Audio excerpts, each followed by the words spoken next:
everyone, welcome to Figures and Flippy Shit. It's been a couple weeks. 3 weeks. But it's not from lack of trying. We recorded 2 videos for the last 2 weeks. And I don't know if it's because we have an old computer or what it is, but it wanted to take over a day to put the video onto the computer before you could even edit it. Plus, there is some static noise in the background. So if we ever get a new computer and, figure out how to edit it, you might get the 2 lost episodes some point down the road that'll be wildly out of date, but might be a fun nostalgia trip. So maybe. Just keep that in mind. Yes, but we are hopefully back. Hopefully this video makes it to... Yeah, hopefully this is actually being seen. Hopefully. But so we are back, but we do have a new format though. So, I don't think we've been able to explain the new format yet, have we? No, so basically doing a show each night, especially with both of us working full-time, 9-to-5ers, it got a little draining. So we might be a little bit behind. It might cause us to be a little bit behind. But I think what we decided to do is we're just going to take a week at a time, and each Saturday, unless we have something going on, like when we go to Toy Ohio, we won't be able to do it that Saturday morning, so it'll be a little bit later in the day. And the Jericho Cruise. And the Jericho Cruise will wipe us out pretty much for a week's worth of content. Yes. But other than that, we will just take AEW and we'll take WWE and we'll summarize the stories of the week, what we liked, what's not working. We may not analyze every single segment. If you want to see that, go watch the shows. Right? Or if there's something that you want to know our views on, comment. Yeah, and we can address it in the next video. Yeah, that's even better.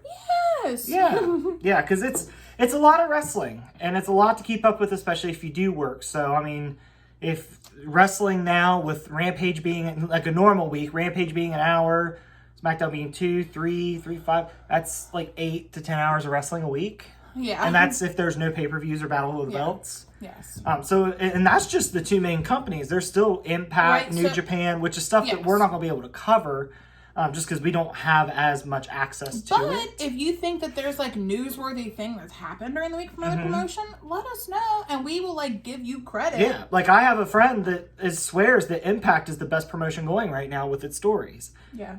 So I am curious. They did just have a pay-per-view last night, Hard to Kill. Mickey James had a really cool entrance I saw. I didn't watch all of it. I saw a lot about it. It seemed like it was a really solid show. It looks pretty cool. I would like to know more about what's going on with Impact, but with time constraints, availability restraints, sometimes it's not always easy to do that. Yeah.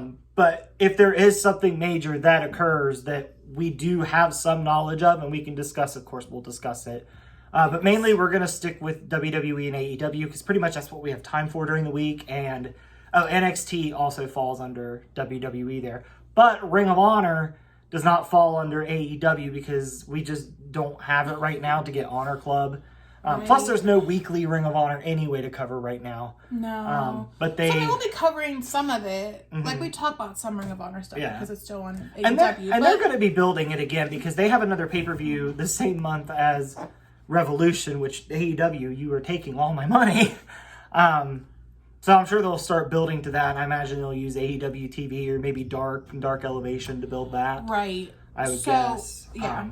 But anything else you want to say before we jump in? No, I so think we're going to split it up to where we really had an issue with the podcast before, jumping from WWE back to AEW, then back to WWE. So we are now going to split it up. So we'll talk about all WWE stuff first, and then after we finish with all of the WWE stuff for the week, like NXT, SmackDown, Raw, we'll then go on to AEW, and that will include Dynamite, Rampage, and if we saw anything that we really liked on Dark and Dark Elevation. So yeah. Pay-per-views will be covered. We will do episodes for the pay-per-views by themselves. Those will be covered the morning after the pay-per-view, unless the pay-per-view's on Sunday. Then you might get it Monday evening. Yes. And that's, once again, that's just time constraints and work restraints. Yeah, although I cannot even get up for work at 9 a.m. I bet, though, that our schedules are flexible enough that if we wanted to take a Monday after a pay-per-view and not start till like 11, we could do it. I'm sure we could if we didn't have stuff going on. Yeah. Well, let's get started with talking about we'll start everything. with WWE. So, yes. Obviously, WWE had a crazy week, not just on TV. So many rumors. And I don't know if anything's really been confirmed right now, except that, what is it? Vince is the CEO again? Vince is executive chairman. Okay. And Stephanie McMahon she's leave. Stepped down as co-CEO, yes. Which a lot of people read into, and the more I thought about it, I was like, well, she did step down before, and if you're looking to sell a company, they're not going to want two CEOs. Sure. Now, she just granted, had surgery too. I saw. Now, granted, they did reach out. When Vince reached out, they said that they'd be willing to work with him, just not bring him back to the board. And he moved pretty much hell on earth to make sure he got back on the board in the main chair. So with Vince McMahon supposedly not being in creative right now, last night there was a meeting before SmackDown where I guess that was reiterated. Which is good. Please let it stay that way. Triple H, not everything is a home run. No. I'll be the first to admit that. But at least the things that are working are cooking. Yeah. Bloodline is cooking. Gunther is cooking. Like, we've got some good stuff on the stove. Yeah. And I think WWE is the most interesting it's been in a decade. I completely agree. I completely lost interest in WWE when it was just terrible. Yeah. Like, you all know what time I'm talking about. When it was just terrible. I completely lost interest in WWE at that time. Remember when they tried to blame it all on Baron Corbin in a segment on Raw? I don't know if were we watching it then? Yeah. He was Raw GM. He'd taken over for Kurt Angle after he retired. Oh my gosh. Okay. Poor Baron Corbin. That dude's good at his job. He's good at getting his heat. He plays his role well. And from what I've heard, he's a nice guy. Yeah. So it kind of sucks that they did that. I have heard people. I'd like to know what people think about him though. So comment about what you think about him, because I feel like I've seen some things about how people are saying that JBL kind of outshines Baron Corbin. Mm-hmm. But for me, I can't stand JBL. So I didn't pay attention to him. Yeah. So I kind of want to know what everybody else thinks that doesn't have a biased opinion. My only thing with Corbin right now is his Tron and his song do not fit his gimmick at all. No, it does not. It's kind of like Austin Theory. Yeah. His song which we talked about on the last episode last week. That's what I was afraid of with the carbonated water. But let's jump into present day storylines. I just want to point out, though, that we were speaking about JBL and stuff, and actually my very first note was JBL used the word Tamminty or something, and I don't know. I just remember him saying, I don't know why I focused on it. I think it's because whenever he did it, I was like, that's not a real word. But I don't know all this stuff. So I looked it up, and it was literally something about a mineral or something, so I don't even understand what he meant, and I just wanted to say it didn't work. Yeah. Well, you just said you can't stand JBL, so I feel like JBL would have to do something really special for you to acknowledge that it was good. I'm literally holding a cord in my hand. I literally went out of my way to prove that JBL messed up. So okay. That's me being a little biased and a little hard. That's heel Susan. Yeah, it's heel Susan. There's a lost episode of that where you go off on. No, that was the last one. It's that not you went lost. off on Uncle Howdy. I was really tired, and Uncle Howdy. Yeah. I want you to go watch that podcast episode. While we're here. But I don't. That was so mean. While we're here and we're in the new format, let's look at Uncle Howdy, because Uncle Howdy's permeating both shows now. He is. What are your thoughts on that? Uncle Howdy going to Raw and working with Bliss, and Uncle Howdy being on SmackDown with Bray. I mean, I still have the gripe I had before. I just feel like it's taking really forever for this storyline to progress. Well, the good news is you only got to wait 2 weeks for the Royal Rumble. True. And that's where we're getting the, whatever it's going to be, the Mountain Dew Pitch Black match. I know that's... But yeah, I'm not going to reserve judgment, because the last time that WWE was like, we have a new match, and I was like, oh boy, it was the Iron Survivor, and that was awesome. So I'm going to reserve all judgment on the Pitch Black match. Yeah. Plus, Bray's creative. So I'm interested to see what he does. Even if everything that Bray does isn't a home run, I'm still intrigued because I know he's so creative. And that's to be expected. Not everybody. Not everybody's going to hit a home run. Yeah. So, yeah. It's a statistical impossibility. So even though not every part of the Uncle Howdy thing is a home run, I am thankful for the Uncle Howdy thing growing my love for LA Knight. That's true. I didn't really know much about LA Knight before.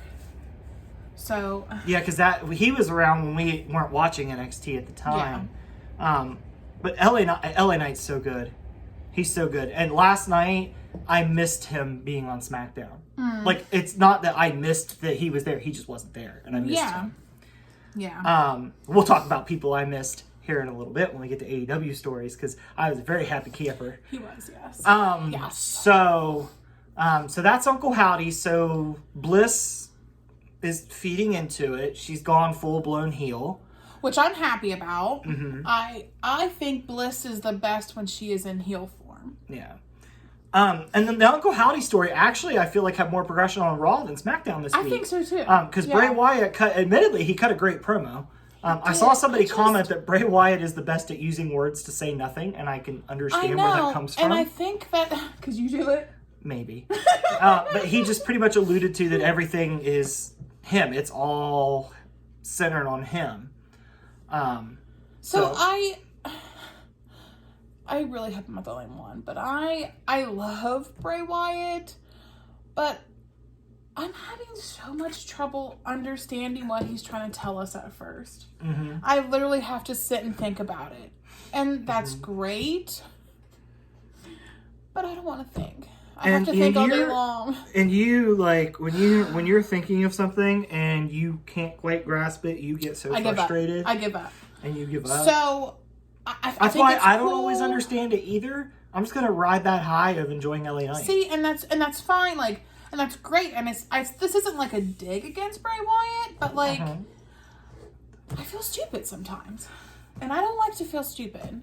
That's a big thing. That's a big no-no. If you make me feel stupid, I kind of like turn against you. But I don't think that's the goal. I think it's not. It's supposed to be like mysterious. No, I understand that, and I get that. I get that I'm not interpreting it the correct way at all. I get that, but it's just my interpretation, and I'm not going to change that.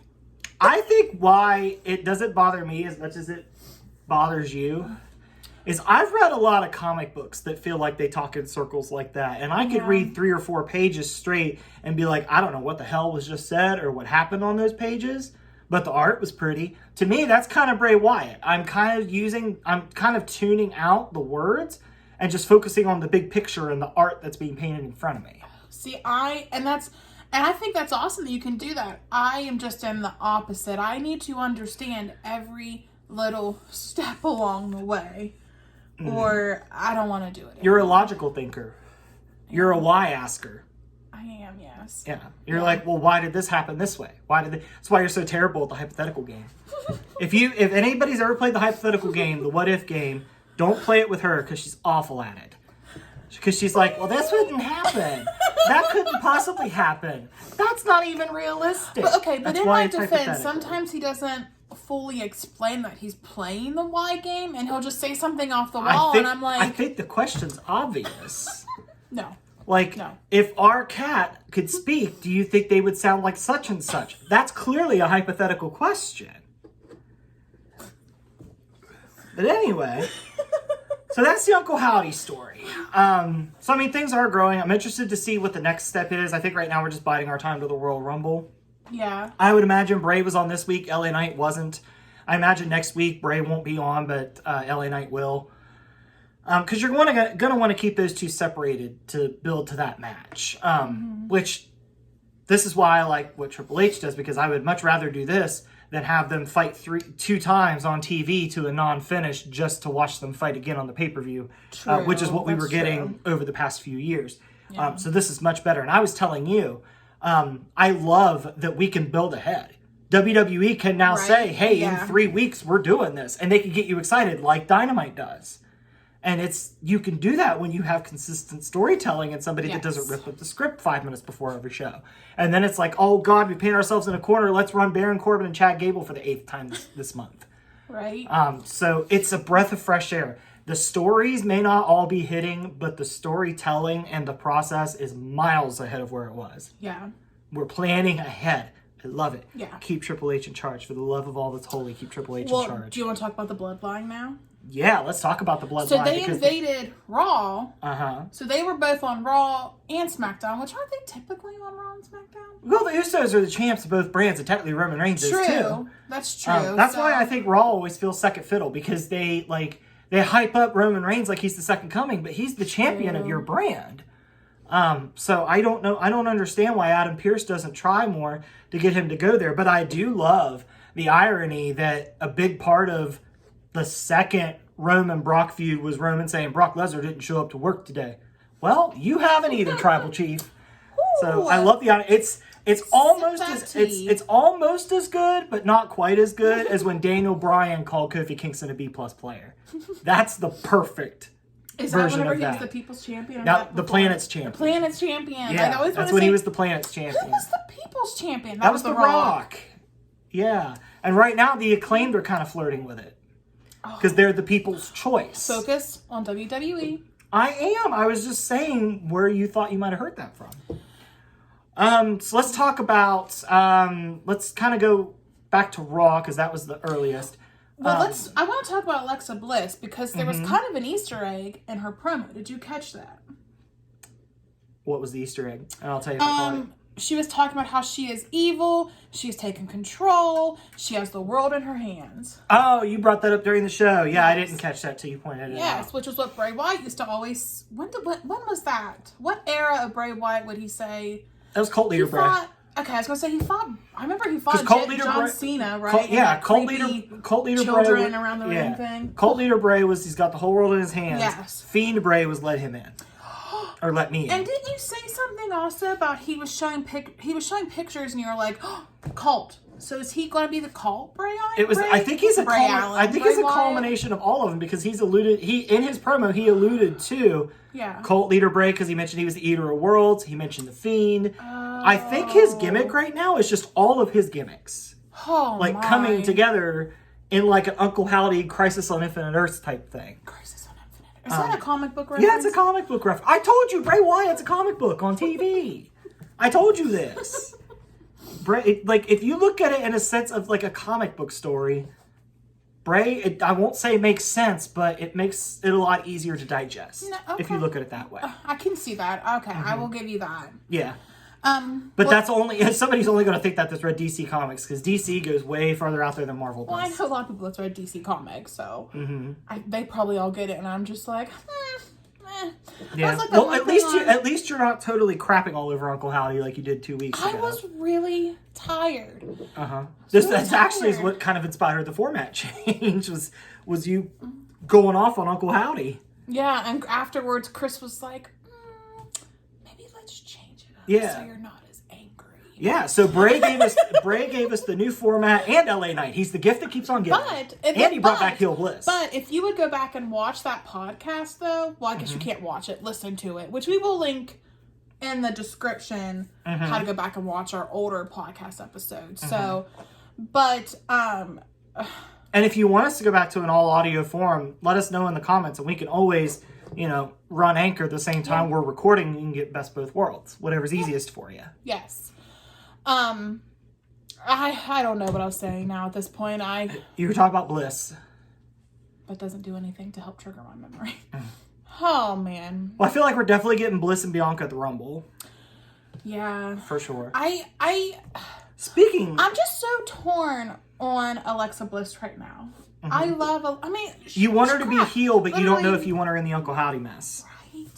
And if Bray is all of his gimmicks, she's got to kind of be represented. I know. It kind of makes sense, because it's kind of like everything that he was is coming back now. Is everything coming back to haunt him now? Maybe. You'll have to watch and see. Did I just figure it out? I don't know. You'll have to watch and see. I didn't like, though, how a couple weeks ago Alexa Bliss was like, he literally kidnapped me. And I'm like, girl, WWE, why'd you have to say kidnapped? I don't like the word kidnapped. Why? She was brought in against her will to be his minion. Just sounds That's literally the dictionary definition. It just sounds What do you want him to say? serious. Abducted? Then it sounds like she's taken by aliens. He corrupted me. I think you're reading way too much into it. Way too much into it. So I recently did just watch an episode of The Real Housewives of Beverly Hills. And they were talking about a word that was used and they overanalyzed it. So that's probably why I'm overanalyzing this one. That's you on a daily basis. Yeah, I know. It's probably why I like Sutton so much. But go ahead. But, like I said, I'm okay with it because Bliss has to be represented in an era. And plus, her character needed a refresh anyway. She did. She was so why not bring closure to this angle and then she can go do something else? I get it. So I'm okay with it. I know a lot of people are like, oh my God, the doll's coming back. Just... She needs How do we know the doll's coming back, though? Because she was in the video package that played when Uncle Howdy came out. That's how we know. Lily's huge head was on the Tron. So this was almost a week ago in my defense, okay? Okay? Anyway, we talked about how Bliss is going to face Bianca at the Rumble. Let's talk about the Rumble. Damn, is it stacked right now. For women or men? For the men. The women have like 4 people in it right I know, they really do. But the men's Rumble is looking stacked. It's got Theory, it's got Rollins, it's got Lashley, it's got Gunther, it's got Drew McIntyre. Yeah. It's this Rumble. It's got Ricochet. This Rumble, I'm ready. Let's inject it right in my veins. Let's go. I'm as excited as I was for War Games. Oh, and you love War Games. I do, and I love the Royal Rumble. This Rumble is going to be freaking stacked, and I'm here for it. Yeah. I am here for a stacked Rumble. It will be good. I love the Royal Rumble. I imagine Brock Lesnar is probably going to be in it, too, especially since the rumor is that he's going to go off with Gunther at Mania, so I would imagine him and Gunther are going to get into it at the Rumble. Oh, and they're going to fight each other? Yeah. That could be a fun match. Yeah, that's the plan for Mania, is Gunther and Lesnar for the IC title. That would be a fun match. Yeah, because Brock's never won the IC title. Really? So it'll be a belt that he's never chased before. Do you think Gunther would lose? I think if Brock Lesnar does go after Gunther's title, I think Gunther will lose it. No, I think Gunther will retain because Lesnar's a part-timer, and being Intercontinental Champion is going to require you to be always there, especially if the world title comes and goes like it does with Roman right now. You can't leave SmackDown titleless. That's a very good point. So I think, and I think that would be a great way I think Lesnar giving Gunther a rub like that would probably cement Gunther's legacy. Because right now he's on a tear. Because he wrestled Strowman on SmackDown, and they had a match that they had no business having that good of a match. But, a lot of credit to Gunther because he's great. A lot of people were saying he's the best wrestler in the world right now because Gunther doesn't understand bad match. Like, you could go out and tell him, hey, have a bad match, and he's like, I don't understand. Yeah. But let's not discount this. Braun Strowman did a really good job, too. The only spot that got kind of murky was the finishing spot, which sucks for a match, with Gunther's powerbomb. But I'm not going to overlook the fact that Gunther freaking powerbombed Strowman. I mean, yeah, he had the ring to help him, but still, that takes a lot of strength. Well, and I I don't mean this in any way disrespectful to Braun Strowman. But Braun Strowman's not really known for wrestling. He's known for pushing and tipping over things. There's a lot of people that'll say that Strowman is much... he impressed me during that match, is what I'm getting at. Yeah. And there's a lot of people that have said after this match, of course, hindsight's 2020, they're like, oh, Braun's been overlooked for years. He's one of the best big men there's been. And I will agree. I don't like comments he's made. No, but I'll tell you 2 things I know about... I don't know. I'll tell you 2 things I know about Braun Strowman. Braun Strowman knows how to connect with the crowd, and Braun Strowman loves kids. Because he wore some boots on SmackDown. It's a really touching story. It is. That he had designed with a kid with the help of the Green Bay Packers, and that kid was killed in the parade accident in Waukesha. What are the freaking odds? Like, what? So I give all the respect in the world to Strowman for donning those boots for that kid and going out and just tearing the house down with Gunther. Is good showing from Strowman for me. I give him props for that, but I do not like him still. And that's okay. We have this conversation all the time. Yes. Sometimes you have to separate the art from the artist. What? No, I just don't like him in general as an artist. Oh, you just don't care for his. Oh, you don't care for his in-ring stuff. Is what you're saying. Okay. He impressed me with Gunther, but in general, I don't like him. Like, I don't like that. My favorite Braun Strowman moment ever was when he was feuding with Roman and Brock, and he used the grappling hook to try to bring the Tron down. Like, when that happened, I was like, I need this in my life every day. Was that whenever he flipped an ambulance during that? Was that whenever then? Paul Heyman came back and kind of took over doing some stuff? Yeah. Because that was a fun time. Yeah. That was a fun time. Yeah, Paul Heyman created some fun. He did, yes. Well, one thing that I love, moving on from Braun Strowman and the Royal Rumble. We've hit on the IC title picture. My other thing probably my other favorite thing in Raw, well, I guess in WWE, is Dominic Mysterio. Oh, Dominic You guys Mysterio. will remember in my if you go back or if you've listened to our earlier podcast, I would say in the podcast, I do not like him. He can't wrestle. I don't like him. Do you remember that? Oh, most people felt that way. Oh, my God. Oh my God, I love it. His character work during this Judgment Day arc has been stellar. Stellar. He has found his niche. And then so he went to jail a little bit ago, or 2 weeks ago or something. He was there for Christmas.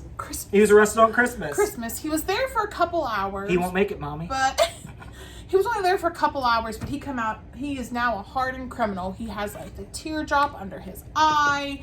He came out wearing the bandana around his face. He had these big sunglasses, this flannel shirt. I love it. And I love that. I love it. Kevin Patrick on commentary. And he came out for Miss TV. Yeah. I didn't say that, but yes. And then in that match later, when Kevin Patrick was dogging on his prison time, and Rhea Ripley was treating it he called Dominic everything but a white dude. She went to war over it. She's like, you don't know. Rhea Ripley and Dominic have played this perfectly. I love them together. They're weird. It's creepy, but I love it together. I love them. I also love the fact that they've become an on-screen pairing, but neither one of them has suffered from that pairing happening. That's true. Rhea is still a unit. It's still a threat. It's not like she's just a girl that typically happens. She didn't step into a manager role. It's not like Sammy Guevara and Tay Mello. Let's call it what we're calling it. Tay Mello has been doing better. She has been doing better. We'll talk about Tay Mello. Oh, boy. And I mean that in a good way. Yes. And I don't mean it in a wow, she's hot way. I mean, it's wrestling related. We'll get there. So we have also had, though, sneaky Nikki Cross creeping Nikki every Cross week is just on Candice creeping LeRae. around in the background. She posted something this week where Candice LeRae and Johnny Gargano are just walking. She's just she just took a picture of them. I know. Thanks to Nikki Cross, I kind of know what Gargano and Candice LeRae's day-to-day looks like, I guess. But interesting. I meant to tell you, yesterday when I was at the store, you know what I saw at Walmart that we had just talked about was rare? There were 2 Johnny Gargano figures at Walmart. Oh, man. And I almost bought one, but the cards were all bent to hell. Fun fact, Chris talked to Johnny Gargano. Oh, I just hit you. Yeah. He talked to Johnny Gargano about how you can never find it. Mm-hmm. Oh, God, hair in my mouth. And now I found 2 of them, but the cards all bent to hell. And honestly, the figure didn't do him justice very well. It doesn't really look like him very much, which is kind of strange for a WWE figure, but... Yeah. But it was also labeled the basic figure, and it was half the price of the regular figures. What's the name basic figure? It's a pretty basic design. There's not any accessories or anything like that. And the face is very generic. Hello. I saw another one of Carmella, and Carmella didn't look like Carmella either. Carmella. Yeah. I was like, it's Carmelo, but just kidding. No, Carmella. MIA Carmella. Can't wait for her to come back, Carmella. I know she has, and I can't wait for her to come back. I always get joy out of Carmella. I do too. I love her attitude. I think she's come a long way with her wrestling. She has. I agree. And I'm always interested in what she's doing. She's never boring. She's a very good personality. Personality, but yeah, that's the word I'm Yeah, she's a nice addition of personality to the women's. Yes. To the women's. Division. Well, we also had tag team turmoil. Yeah. On Raw, and Judgment Day won that. Judgment Day won that for being the first team out. Yeah, oh yes, they're the very first team out, and I was kind of shocked. But I mean, I guess, no offense to the other teams, but I guess, the Street Profits, I wasn't sure how that was going to go, and then wasn't Finn Balor? He was even taken out at one point during one of the matches. I don't remember how it happened, and Dominic. It was a rib injury, they played up. So I thought that Street Profits were going to win because Dominic had to switch in. But they still won. So now they are the person that... They're going to challenge the Usos for, this is the interesting part, the Raw Tag Team Championship. Splitting them up. Which we found out on SmackDown. There's a tournament to decide the SmackDown champions. We're going to split the titles. We're going to split the titles. Yes. Speaking of that, when we get more into like Bloodline story, I forgot to tell you. My hair out of my mouth. Okay. I forgot to tell you a theory that somebody floated online for the Bloodline story. Back when we were talking about the Bloodline story, because everybody's saying, "Oh man, Sammy should beat Roman for the title and all this," and there's people saying, "No, listen, have Cody fight for the title at Mania like you want. Stay on WWE." You can have Cody challenge for the WWE title like you want, and Cody could take that title to Raw, and there you go. Have Sammy end his 1,000-day Universal Championship Day reign. Dude, I'm all for Sammy doing something big like that. Yeah.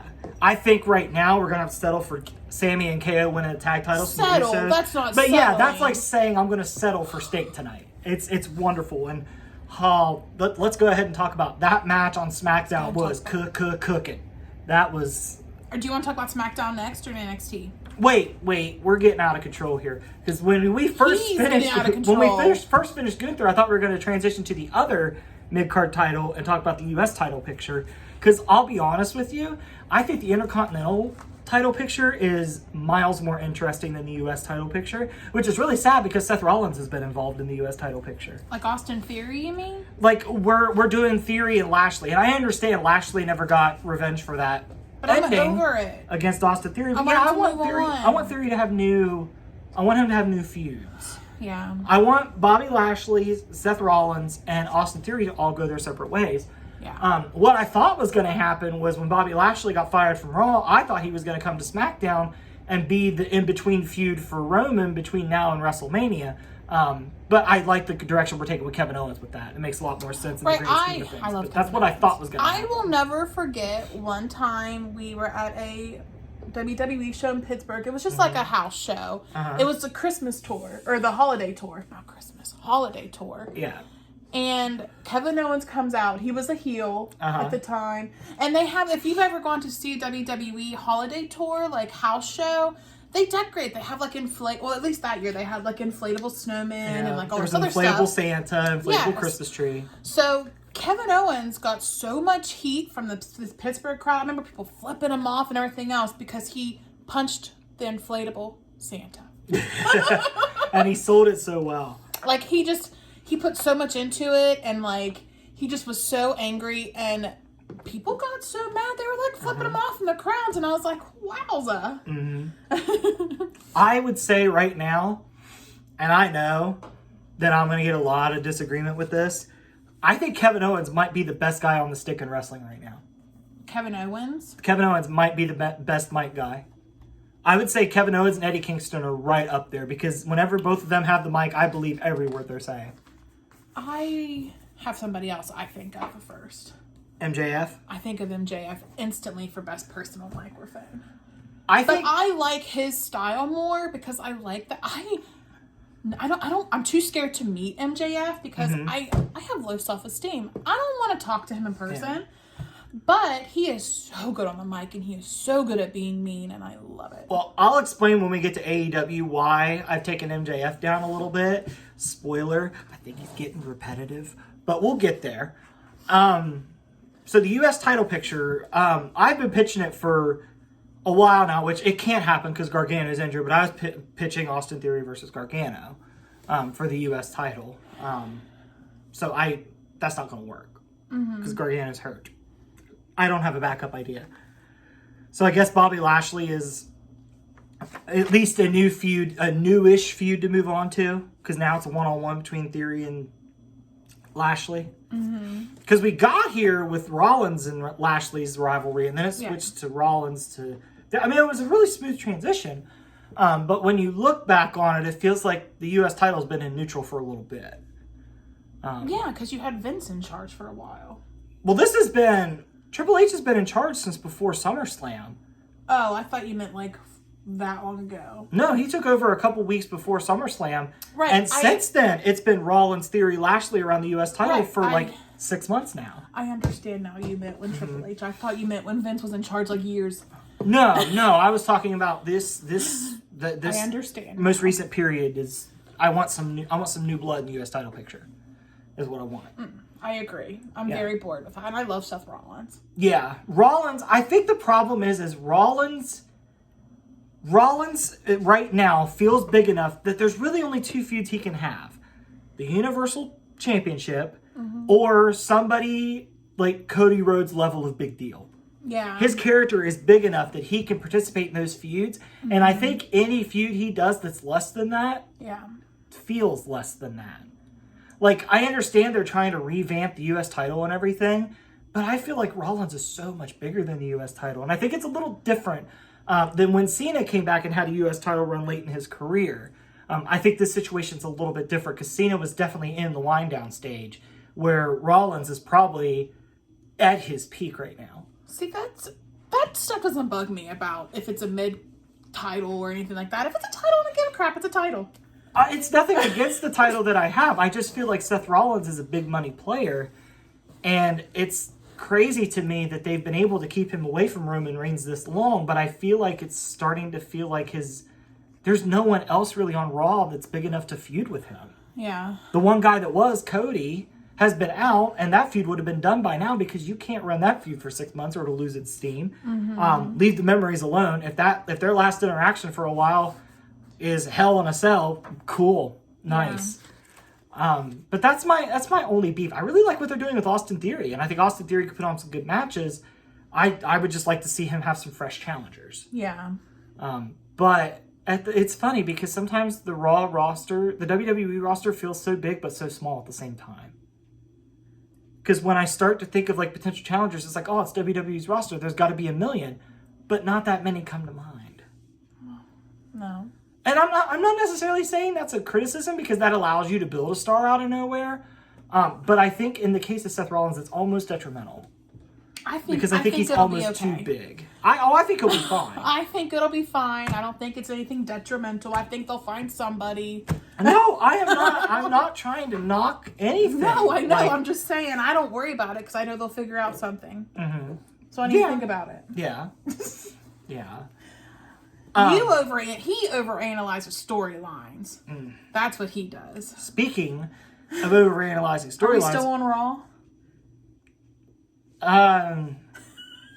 No, the only other thing that I could think of from Raw, I still love Chad Gable so much. Yeah. He's so obnoxiously brilliant.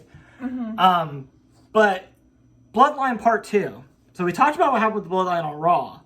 SmackDown is where the real Bloodline stuff happens. Yes. And that's not a knock on Raw, but we talked about this actually on a lost episode, that I feel like when it's displayed on Raw, the Bloodline storyline kind of goes in neutral. Yeah. SmackDown seems to be where the real advancement of the plot happens. Well, let's tell them about what happened.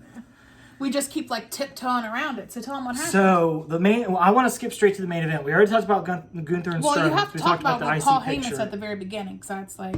Oh, well, yeah, Sami Zayn wanted to talk strategy with the Usos and Solo. And Paul Heyman comes out and says, yeah, none of them are here. Roman thinks that you can take care of this by yourself. So already when this happened, my alarm bells went off, and I was like, Sami, don't trust Paul. Don't do it. So then, later in the night, we had an interview with Kevin Owens, and Sami Zayn interrupted it, and Sami Zayn stepped to him. And he was like, I'm proud to take care of this. Sami is selling this so well. So well. So they had their little argument. Off they go. Then we get to the main event. I get excited because the entrances for the main event start at 9:32. So I'm like, oh my God, I'm getting 20 plus minutes of Zayn and Owens. And then I got 10 minutes of commercials. God, I hate ads. So now the match has essentially had a third of it cut off.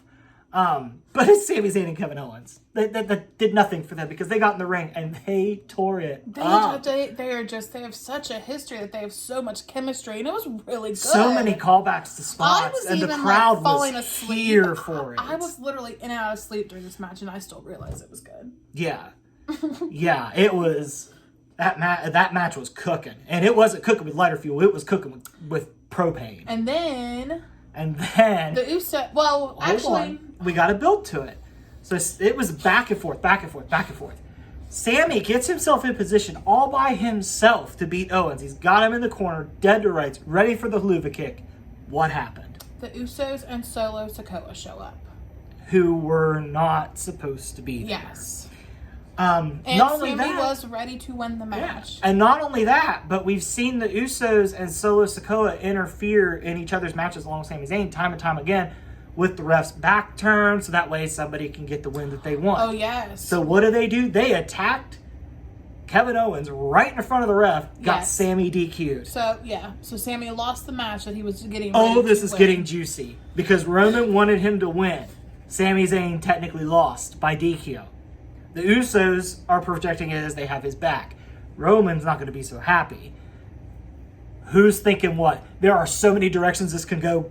God, this story's brilliant. It is so brilliant. Because look at all the directions you can go. Roman's mad that Sami didn't win. Yeah. Cool, we could go that route. Yeah. Roman tells Sami he knew he had it. He had faith. He just sent the boys to finish the job. Okay. Third option, Roman starts getting paranoid again and starts saying, well, Sami can beat Kevin Owens and I can't. What does that say about Sami? Oh, I would like it to go that direction. So we're going that route. I would like that direction. Number 4, Sami gives a little sass back and says, I had that. Why did you get down here? Sami did seem very hesitant to kind of like do the We the Ones thing. Yeah. Story 5. Kevin Owens and Sami Zayn kind of have a little bit of a rift for maybe just a night. Because Owens is like, you did nothing. That's 5 directions just off the top of my head that this story can go. These are the stories I need in wrestling. This is what I need. You will need every single storyline to happen? No, I need the big ones to be like that. Once again, we'll get to MJF in a minute. Okay. So the Bloodline story is the best story in wrestling. I don't care. I'm putting it up against anything. It's the most interesting story I think I've seen in wrestling, aside from Hangman Page's rise in AEW. It's the most interesting story that we've seen since we've watched wrestling off and on since 2017. I think the Bloodline story is the most interesting one we've had, and I would loop Black and Gold NXT in with it. Black and Gold NXT is just so sacred to me, though. I don't know. That's kind of what sparked the love again for wrestling. It did, yeah. The first time that we came back. But yeah, I'll put this story up against any story going right now. It's brilliant, and I swear to God, if Vince McMahon screws it up, I will have a coronary right here on camera. Yeah. Because this story is just too perfect. I want to get to the finish line. I want to know what happens, but each week we build a little something, and it keeps it interesting. It keeps me coming back. I will honestly say I love Dynamite. Because of the Bloodline alone, SmackDown is always the show I'm most excited to see come that week. SmackDown is typically my favorite show. This week, though, oh my God, I feel like even Rampage is really good this week. Yeah, and Dynamite's only messed up was I thought the Ricky Starks Jericho promo was weird. And I felt it kind of grinded everything to a halt. Whenever you go out there and cut a promo on the spot. No, that's not Even what if you're prepared. That's not what I'm saying. I'm just saying I feel like it went a little bit long. We could have given 5 minutes to the ladder match because I thought the ladder match was about 5 minutes too short. So that's the only change I would make. I would cut Ricky Starks and Jericho off after 5 minutes. The only other thing I would change about that promo is I wouldn't have Ricky Starks, the babyface, attack Jake Hager's lisp. Yeah. I wouldn't do that. Wait, are we talking about AEW now? We're just talking about the stories together. We were supposed to separate them. Yeah, but they tied in because we were... matter. Okay. Well, I think... Is there anything else on main roster WWE that we haven't covered before we talk about NXT? No, you're the one that keeps thinking about... I don't have most of these things written down that you're talking about. I told find you. them as interesting. I told you. Steel Trap. I just wrote down things that I found really interesting, so I didn't find as much interesting. Okay. So let's talk about NXT for a minute. Jinder Mahal shows up and gets a hell of a reaction. Yeah, he did. I want to preface this by I want to apologize to NXT because right when NXT started was when I found out that Stephanie McMahon had resigned. So the entire time that NXT was going, I was trying to focus on NXT, but at the same time, I wanted to know if WWE was burning to the ground. So every 5 minutes, I would get an update from Chris. Oh my God, listen to this. And then most of it ended up not even being true. The only thing that ended up being true was Stephanie stepped down and Vince was CEO again. That was the only thing that changed. Sometimes you do get carried away with things you see. Well, I mean, that was a big story. Because am I always not the one that's like, where did you see that from? Is this a legit thing? It was such a big rumor that reputable news sources the next day felt the need to take time to shoot it down. That's how big it was. Well, so yes, but we had this fun match between Pretty Deadly. It was like I guess Pretty Deadly was trying to they had to run a gauntlet to get a shot at the New Day. Yeah. And I kind of feel like this might have been Pretty Deadly's swan song in NXT the way it went down. Wow. Because normally if you have to win the gauntlet to get your title match, normally you win that. If you're a babyface. Pretty Deadly are heels. I did tell you that I found out through online that Pretty Deadly worked the house shows over the weekend, and that the main roster people were very impressed with them. Last weekend. Yeah. So I think Pretty Deadly might be heading to the main roster. Maybe. It was a pretty good showing on there. Mm-hmm. I like Pretty Deadly, but I am much more of a character person than an in-ring person. So I've said before, if you can just engage me with your character, I'm most likely going to like you. Where do you think Pretty Deadly should go between Raw and SmackDown? Who do you think needs it more? I feel like Raw needs more personality. That's what I thought too. Yeah. That's what I thought too. I mean, they've got Chad Gable, so I mean there is personality. Yeah, but but no, I think Pretty Deadly should go to Raw as well. Yeah. Especially since you just brought back the Viking Raiders and they're on SmackDown. Well, we had a really weird match between Braun Breaker and Grayson Waller. And it happened in the middle of the show. So when it happened in the middle of the show, the first thing I thought was something wonky's gonna happen. Right. When it first happened, I legit thought that whoever put the ring. So I guess we should say that the ropes just kept breaking during the match. Mm-hmm. So, and the first time it happened, I legit thought that somebody just hadn't done it correctly, because Grayson Waller's facial expression, he was legit shocked, and Braun Breaker was acting like he was in extra pain. So kudos to you mofos for selling this shit. No swearing. Yeah, but no swearing. But I love him. But we'll get to talk about him here in a little bit. I know. But then it happened again, and it's what? So then I got mad at first, because I was like, did this honestly happen because they couldn't get it right again? But then I was like, no. WWE would not have that happen twice in one match on purpose. No, and if it was real, the match would have been stopped right away. They would have cut to commercial. They would have fixed the ring. They would have checked on the people wrestling more, but it was just a terrible ending, because Grayson Waller was trying to get back in the ring. He lost by count out. He was trying to get back in the ring, and he pulled onto the rope, and he couldn't get in, of course, because the rope was broken, and it was just. And here's my problem with this. They solved this by Shawn Michaels declaring they're just going to have a rematch at Vengeance Day. Why didn't you have Grayson Waller win the Iron Survivor and then have him have a mini feud with someone else to build him up again, or to keep building him up, and have Braun get in a mini feud for New Year's Evil and then promote this match for Vengeance Day? So I feel a little cheated. Carnied on that one? Cheated. Yeah. Feel cheated. I mean, since we've been watching NXT again, this is the first thing that I've come across that I'm like, oh, I feel like that was a misstep. So I wonder if... But was it planned the whole time for Shawn Michaels to be like, I hear you, I see you, we're going to fix this? Or was it just that terrible of a response? He was like, yep, we got to fix this. That was planned. You're not going to throw away what you might have had lined up for Braun Breaker at the first time that NXT's ventured out of the Performance Center in 3 years. I almost knocked over a camera. Oh, be careful. No, you're not going to shelve. You're not gonna do that. You're not gonna, unless they're making it a triple threat down the road. They're not gonna do that. That's very true.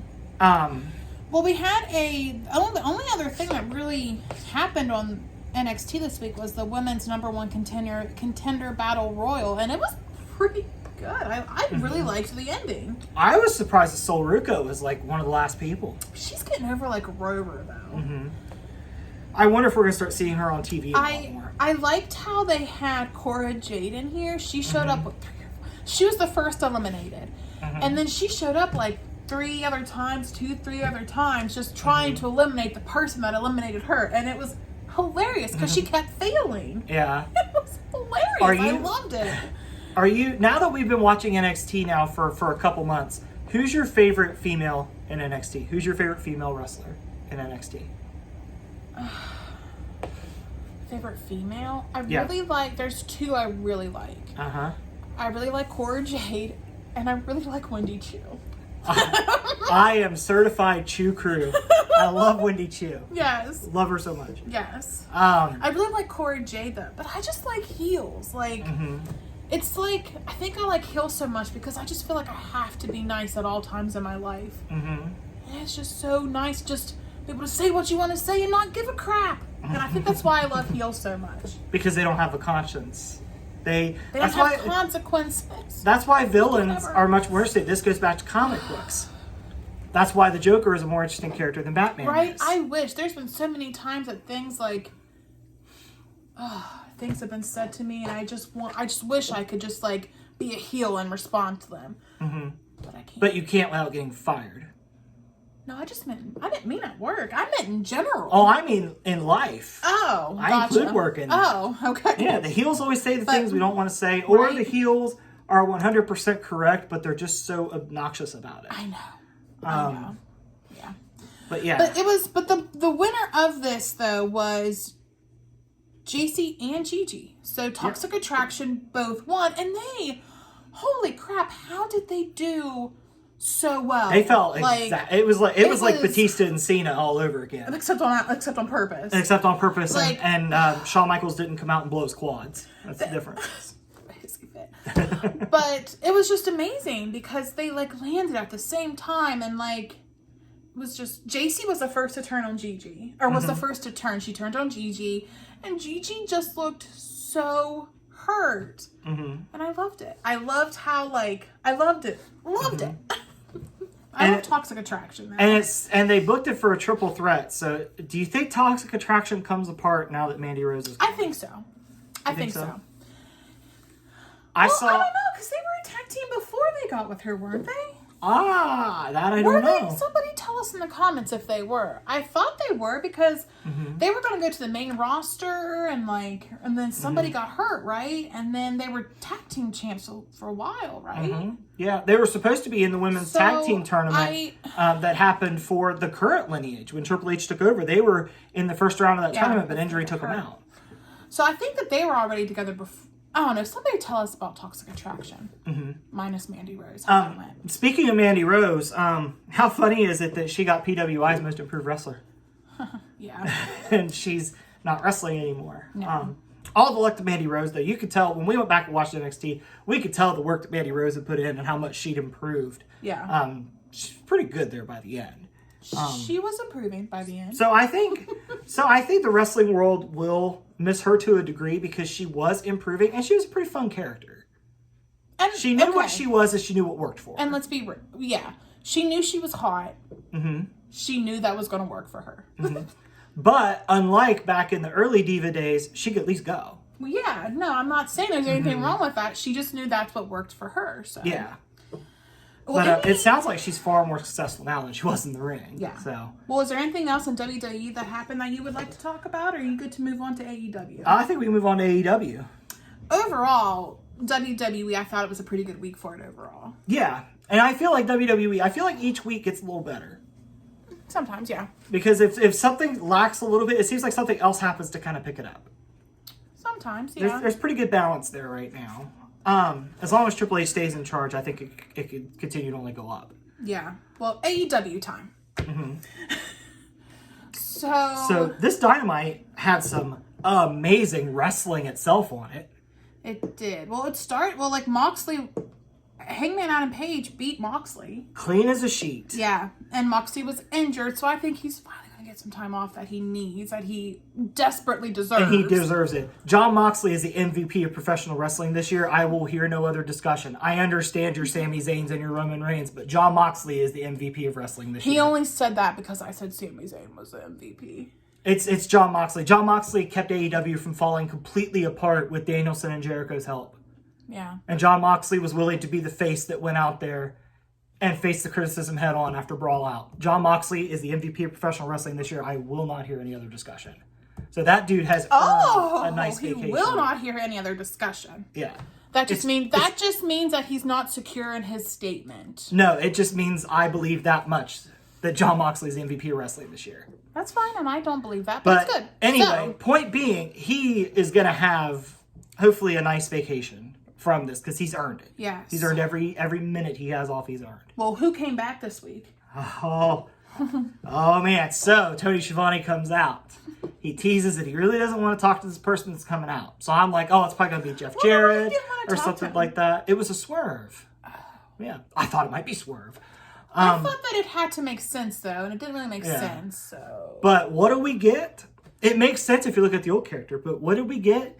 We got babyface Adam Cole. And Adam Cole about had me. I was almost about. No, actually, I'm pretty sure I did start to cry. Yeah, because it really looked like he was going to talk about, because he was choking up. It looked like he was announcing that he wasn't going to get a job as an actor, because you swerved the crap out of me. But we found out that he's good, and he pretty much told everybody in AEW, look out, I'm coming. He is coming back. And I love Adam Cole so much.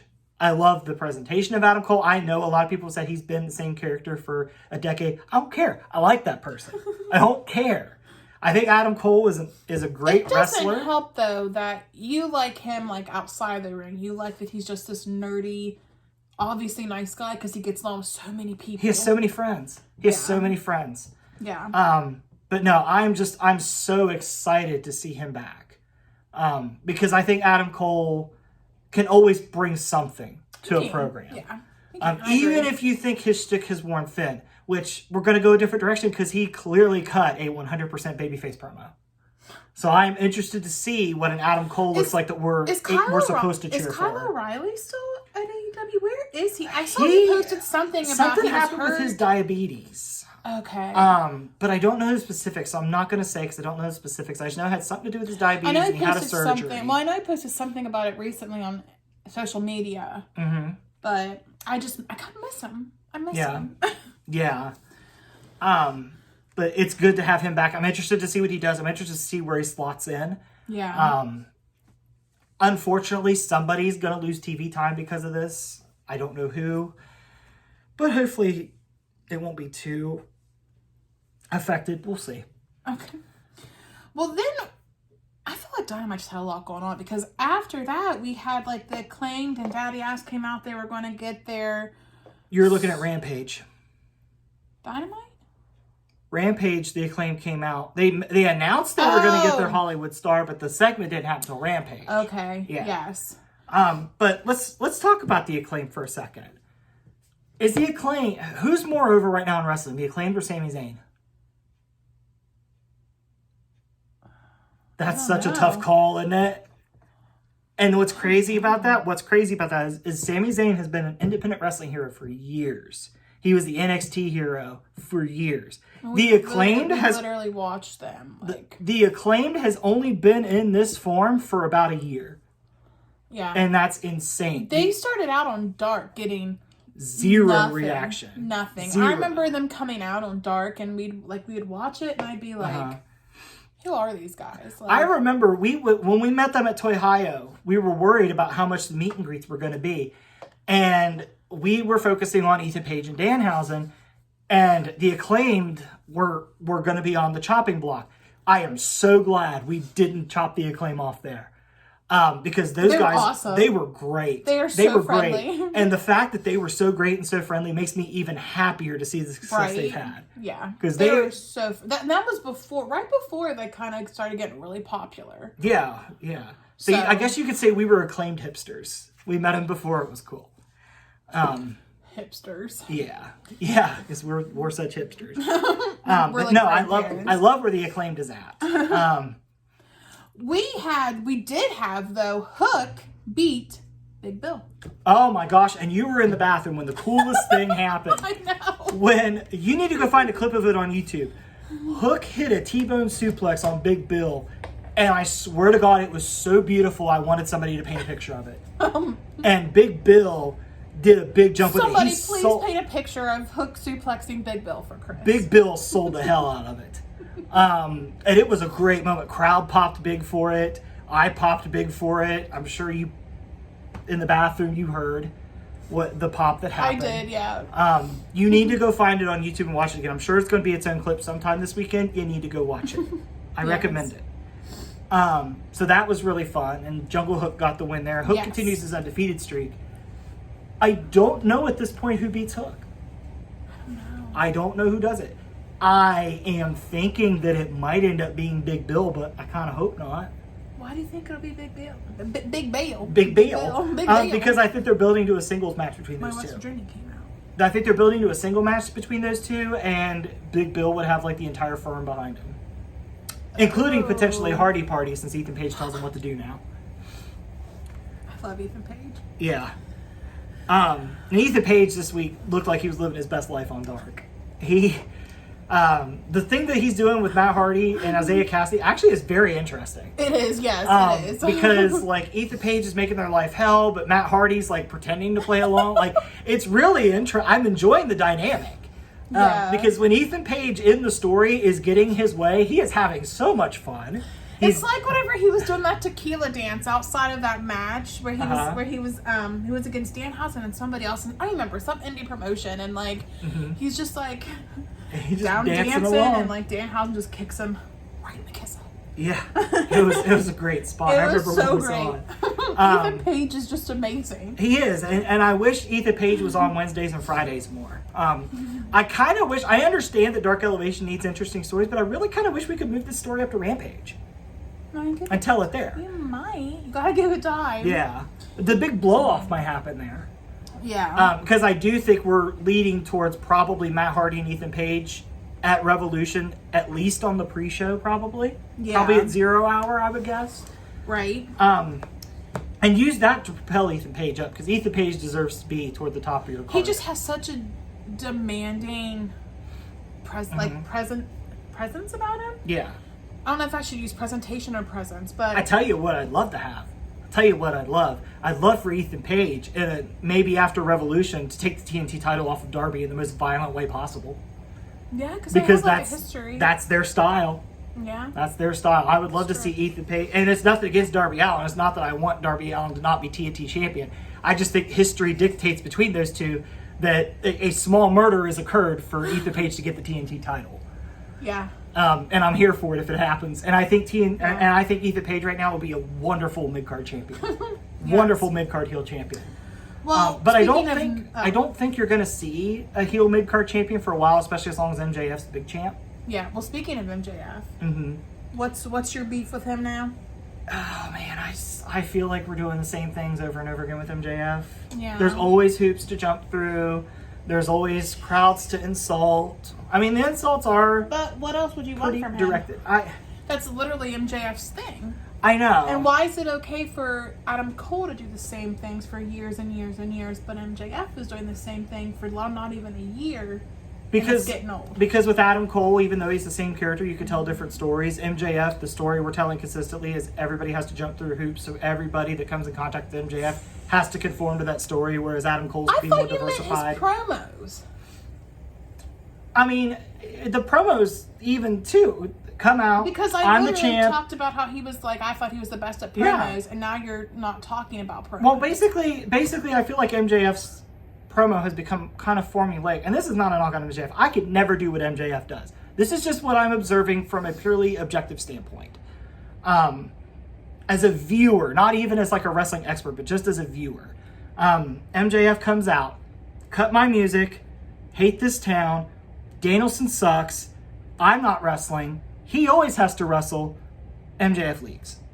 I feel like it's that every week. But if you get that analytical about everything, couldn't you kind of break every single heel down to that? They always make fun of or say something mean. They always do something to get the crowd pumped up. They always are chickens. They always do this. There's always the same thing. So by that logic, you must not like any heels at all. No, that's not what I'm saying at all. That was a really good point on my end, though, right? That was a really good point, right? I mean, yeah. I mean, you could. I mean, the same was true with WWE babyfaces for a few years ago. It was always the same thing. I love being here. This is my dream. Yeah. I want the title. Yeah, I won the title. Damn, I got screwed out of the title. It was the same thing. Yeah. I guess I don't think about it because I don't really remember what they say. I remember how they say it. So as long as, because I have a terrible memory, so I'm not going to remember it. I don't even remember what was said last night. I remember, like, on Rampage, I remember the Acclaim mentioned Saudi Arabia, but I don't remember the context. Nothing. So, like, and that's even, like, that would be something I should remember, right? But I don't remember that either. So I just remember if you had me going like, oh, that was a good one, then you're golden in my eyes. Well, while you were saying all that, I had a thought that came to mind. I just compared MJF to a WWE babyface from a few years ago. What's MJF's story saying right now? That he wants to be with WWE. Maybe this is on purpose. Maybe. Because MJF lives in a world of kayfabe all to himself. He does. I just want to know what he's really like. I know I'm that person that wants to go behind the kayfabe. You are, because after Dark Elevation, you had to know what Bandito looked like under the mask. Listen, because I thought that he was in his 40s, and then I found out that he's like 27, and I was like, okay, he has really beautiful hair for one thing, so he might be pretty gorgeous under there. So I want to know. I just want to know. Did you feel like that some of the things that MJF said were a little racist towards Takeshita? I don't remember what he said. He called him Takeshita when he spoke Japanese to him. I do have that written down. Yeah. I did, yes. But I didn't know if I was just being a snowflake or if it actually was racist. I'm going to be completely honest. Online, I've seen both. Okay, because I wasn't sure. Where somebody have said might not be full-blown racist, but it was kind of toeing up to that line a little bit. Here's my thing. I wasn't going to voice that because I feel like that's a really touchy subject. So I wasn't going to mention anything about racism unless it's blatantly obvious. I feel like, and you're going to tell me I'm overanalyzing again. What made me kind of be like, and like you said, I could be being a little sensitive to the matter. MJF's from New York, and right now Asian hate crime's on the rise in New York City. But it could have also just been MJF needed something. Okay, so okay. This is my thing. I'm a social worker. I play the devil's advocate constantly. I feel like maybe we were being a little snowflakey. And I don't want people to come at me. Here's my thing. Just because, has MJF ever had anything come up that was problematic like that? And if it was it in kayfabe? Yes. Well, he's going to do whatever he can to get attention. Here's my other thing with it. If Konosuke Takeshita is okay with it and he okayed it, end of discussion. It's fine. You're the one that mentioned it. No, but I'm saying that's what would make me go the other way and say, okay, there's no problem here. If Takeshita was like, yeah, I knew what he was going to say and I was cool with it, fine. Not my place to get offended. End of discussion. It's fine. I mean, I feel like something would have come out by now if he wasn't okay with it. So I think we're okay to move on. I think it's okay. Yeah. And what we moved on to, because Danielson and Takeshita, oh boy, did this match live up to the hype. Yeah. Takeshita is so good.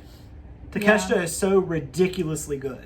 I look forward to the day that Takeshita takes the All-Atlantic Championship off of a heel that wins it off Orange Cassidy. I'm ready for it. Yeah. But just go watch the match. It's Danielson and Konosuke Takeshita. Yeah. Like, it was great. Danielson, of course, got the win because he's moving up that ladder. And then just when I just got calmed down from Takeshita, they're like, oh, by the way, Danielson next week is wrestling Bandito. Here we go again. I am so excited for the slate of matches that Bryan Danielson has for the next 3 weeks. Yeah. I can't wait. Because what he's going to do is he's going to go in the back, look at awesome wrestlers and go, I want to wrestle you. I want to wrestle you. I want to wrestle you. And I'm going to be sitting there with my mouth open, drool hanging out going, yeah, I want to see it. Yeah, I want to see it. Right. All right. So, anything else about that match though? No. And we already Okay. kind of touched on Jericho and Starks. So, Elite versus Death Triangle. No. Well, let's touch on the Saraya and Toni Storm versus Britt Baker and Jamie Hayter. Jamie Hayter is the champion, so let's touch on her. I was kind of hoping to skip that because I might have been wrong about Mercedes Moné. I know. Chris was convinced that Mercedes Moné was going to show up, and I kept trying to tell him, I probably wouldn't get your hopes up. I don't think that's going to happen. Dude, the crowd clearly did because they were stone cold silent. This whole time, did I not call? Well, actually, I didn't call exactly what was going to happen, but I did call that Sheeta was going to come out. I thought she was going to interfere and just destroy the match, which I guess she kind of did interfere. She's kind of selling the oh my god, what have I done? But from the camera angle that they showed, she tossed that kendo stick a lot closer to Jamie Hayter than she did Toni what Storm. the commentator said too. One of them said was closer to Jamie Hayter than Toni Storm. So Mercedes Moné did not come out like Chris really thought was going to happen. And to be fair, the crowd did too, because the crowd was pretty deflated for this match when they realized that it was going ahead as advertised. Well, here's the thing. AEW did not think ahead when they said mystery opponent with Mercedes Moné coming back. They did not think that ahead. They really did not think that through. I don't know if it's they didn't think it through, or maybe they thought that Mercedes was in the bag and something happened where it fell through. I don't know. But either way, it was not a good play. No, because the crowd was really quiet for actually a pretty decent match. And it wasn't about Saraya. Her ring rust was going a little bit more, and she was able to do more. She was moving quicker. She would, and Britt Baker really didn't slow the match down too much, which I love Britt Baker, but she's very slow paced. It could be boring for some people, and which is me. I like fast. I like fast, flippy, all kinds of stuff. But the MVPs of this match were Hayter and Storm because they brought it. Yes, they Jamie Hayter is so good. Jamie Hayter is such a good wrestler. I'm going to say it right now. Let Jamie Hayter hold the title for a damn year. I am very happy that they've kind of because whenever Jamie Hayter first became champ, they still kind of made her second fiddle to Britt Baker. She would come out, Britt Baker would come out after her, it would be Britt Baker's music playing. But they got it right. They switched that around. Britt Baker comes out first. Jamie Hayter gets that big and it's kind of recognition, which is how it should be. It's kind of wholesome that even though they're bad guys, their egos have not allowed them to get in the way of each other. I know. It's really interesting because that's Wrestling 101. Britt Baker gets jealous, attacks Jamie Hayter. I feel like at some point it's going to happen. It's one of the avenues of Roman Reigns, Sami Zayn possibilities right now. It is. I love the freshness of these two. These two women have such big egos, but yet Britt is still so supportive of Jamie as champion. It's weird because they're bad guys, but it's wholesome. It's so conflicting, and I like it because it's different. And Jamie Hayter is an awesome champion. Like I said, I didn't realize mark my words, let her hold the belt for a year. I did not know how good Jamie Hayter was until we saw her wrestle, recently getting her title and stuff. Because I hadn't really, like I said, I don't think she was really on whenever she wasn't really on much. She would just kind of be like the sidekick to Britt Baker. But I knew she was over Rover because I could hear the crowds chanting for her. So I'm just glad that AEW listened. And Britt Baker, Jamie Hayter's living her best life right now. Yeah, that's what he did with the Acclaimed. It is, yeah. Yeah. Yeah. So I mean, it's crazy because fans aren't used to getting what they ask for because they're used to getting whatever Vince wanted. True. So it's interesting that somebody's allowed to get over in AEW and it reflects that. And yes, I know most of you are going to argue Miro.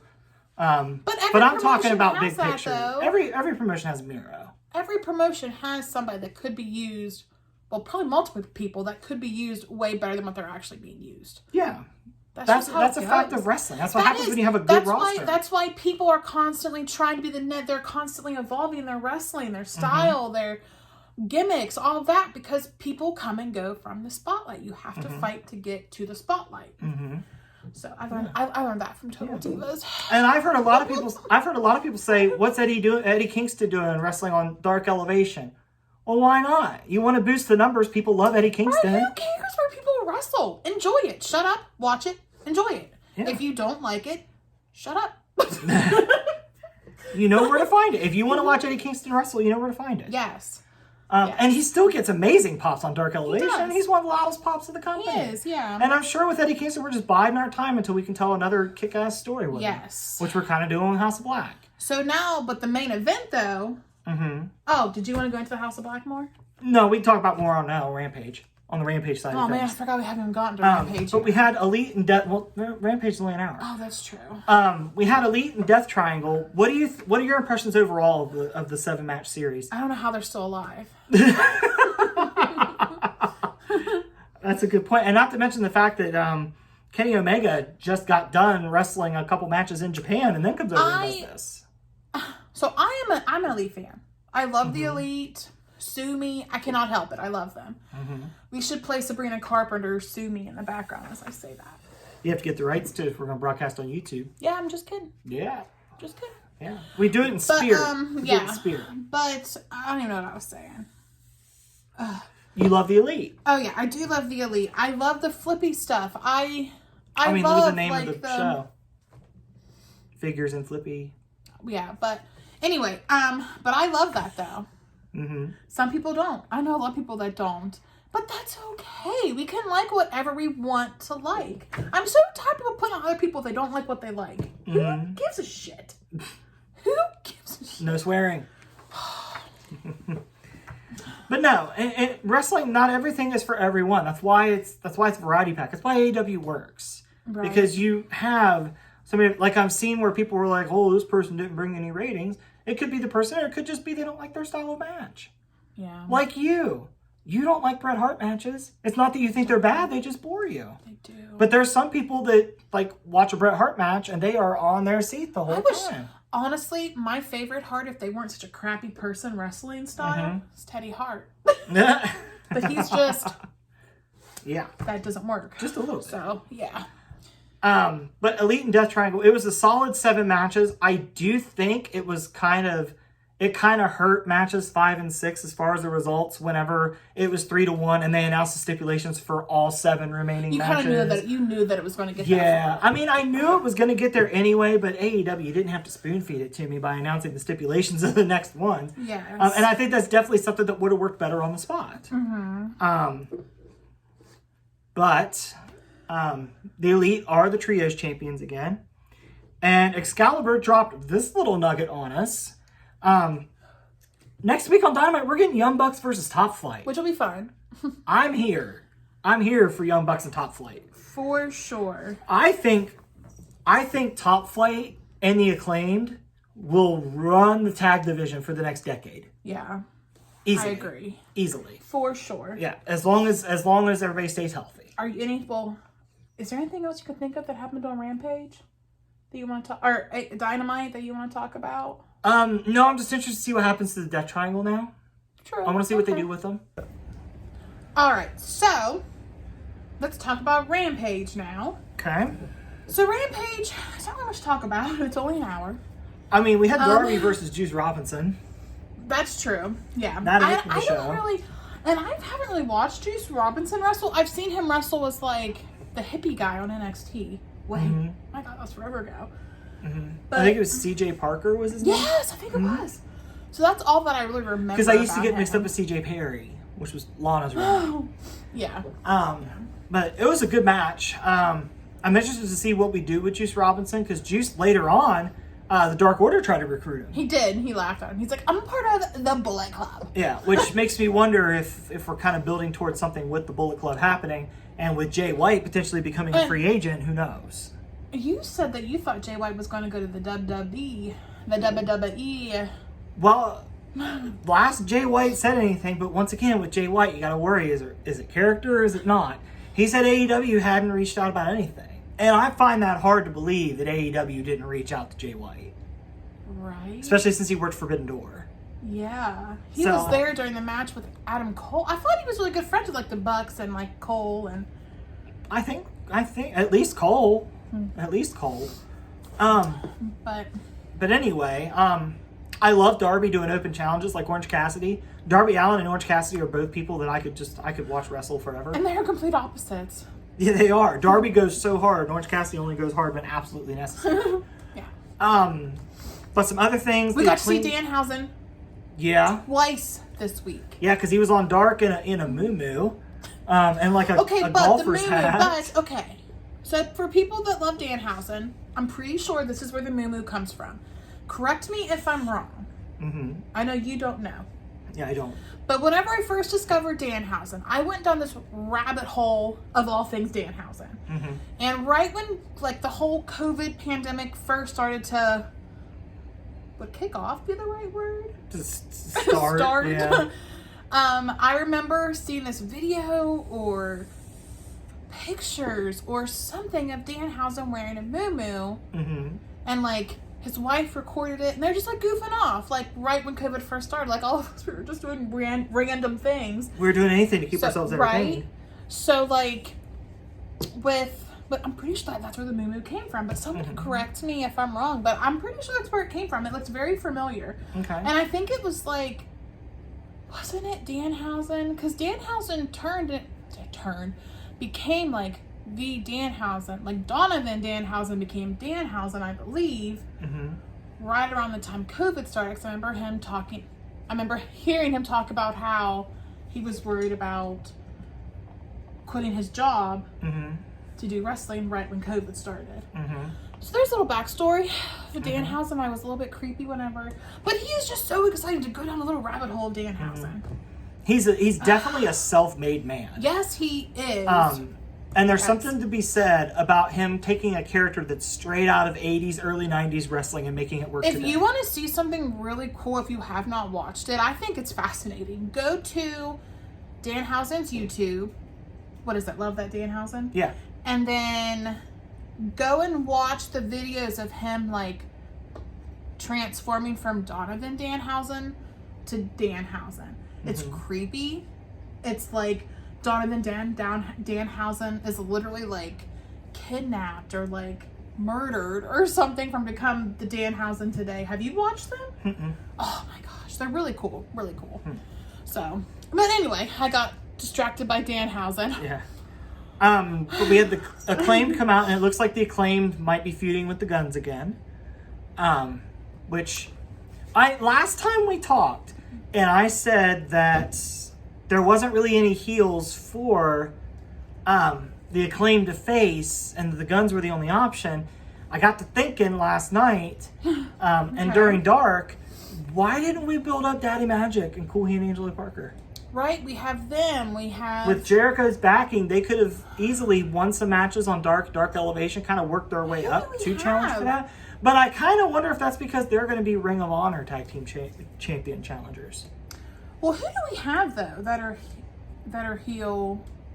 In a tag team? Yeah. The Guns. Is that it? Jeff Jarrett, Jay Lethal. We did that.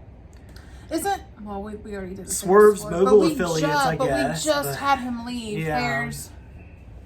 There's like the Wingmen, but I don't really know. I doubt they'd be picked to do it. I love them. The House of Black. But I thought they had their sights on like the Elite, because didn't they say something in a promo focusing on? I mean, I think they should go for the trios with the Elite, but maybe build up to it. Oh, you could lean into the Lucha Brothers turning heel because they were playing dirty. That's true. You could have the Lucha Brothers go after the Acclaimed. That would be fun.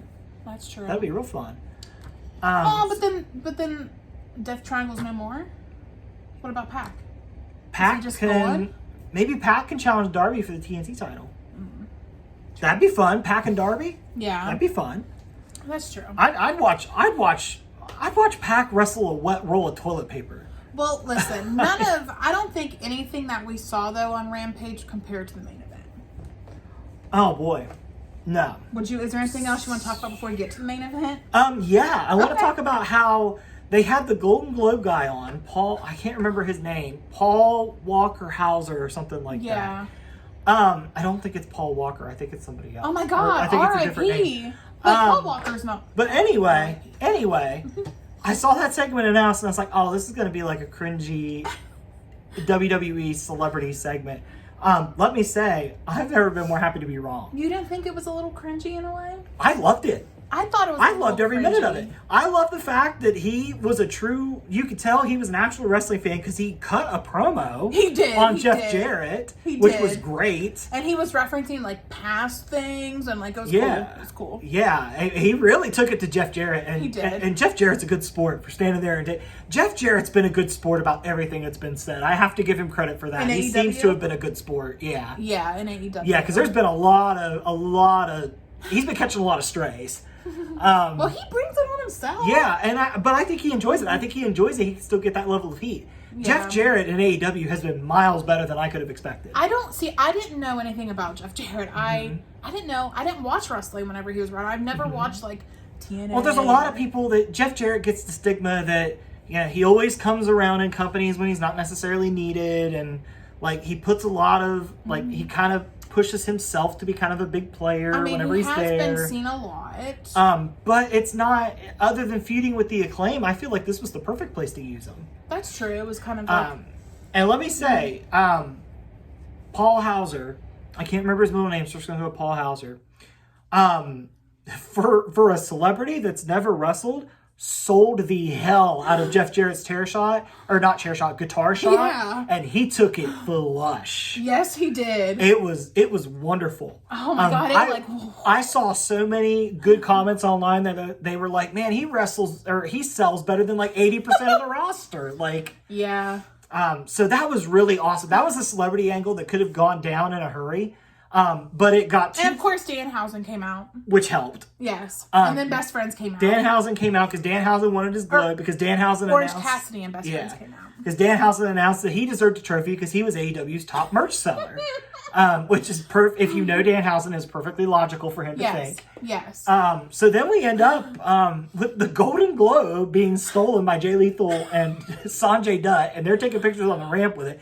It was a segment that should have probably died on arrival. Actually ended up working really well and really entertaining. I think it did entertain me. I think it was a little cringy, but I like things that are a little cringy. One of the funniest things that kind of just happened in the background was Danhausen didn't even get knocked out. Satnam Singh just pinned him into the corner and he couldn't get out. I know, and he was like trying to grab it. Yeah. That was hilarious. That was such a funny image.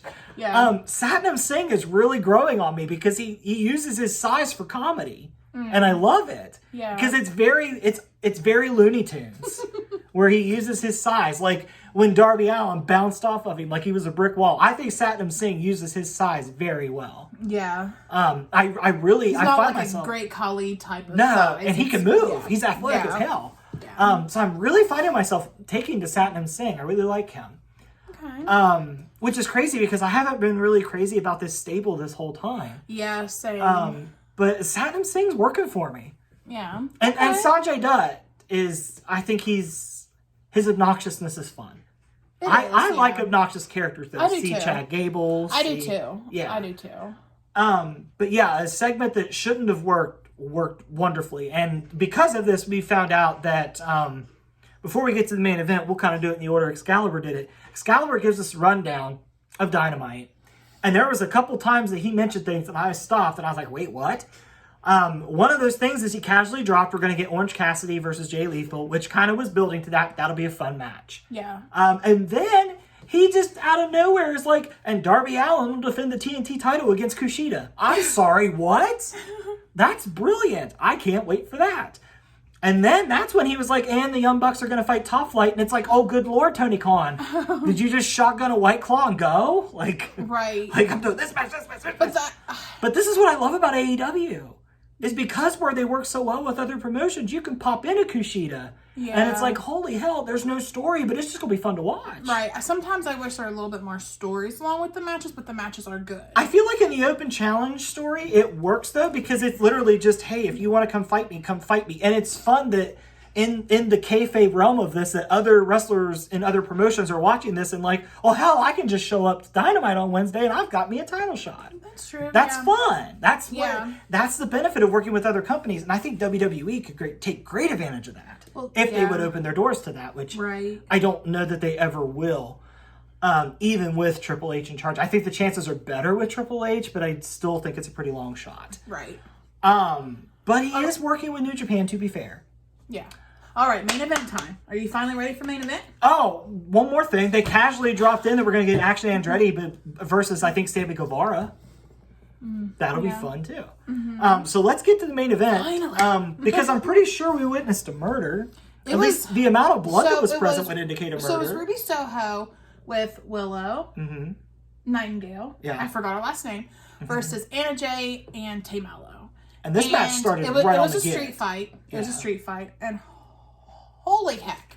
It was very bloody. It was very brutal. Well, what's funny is 95% of the blood came from Ruby Soho. Right. I think it was whenever, because at one point in time, they put Anna Jay and Tay Mello put a trash can over her head. It came from that, right? Because then I think they both kind of like jumped onto the trash can from the ring or something. Something like that. So Ruby Soho was just gushing. And I saw a lot of people complaining. It made Ruby Soho look like a badass. I saw a lot of people complaining about the blood. And it's like, I understand that there is a lot of blood, but it's mainly only Moxley that bleeds on AEW anymore. And you guys, bleeding will legitimately accidentally happen, and I'm pretty sure that was not planned. It was very profusely bleeding for it to be planned for a women's match. They normally don't do that. I think it might have been planned. I think Really? Ruby just nicked a little deep. Oh, I was going to say, women usually don't bleed. I'm all for it. Women need to stop being treated like they're breakable. They're wrestlers. They're trained just like men. One thing I wish you could do is in the WWE 2K games, men can bleed and women can't. It's so stupid. And I wish that...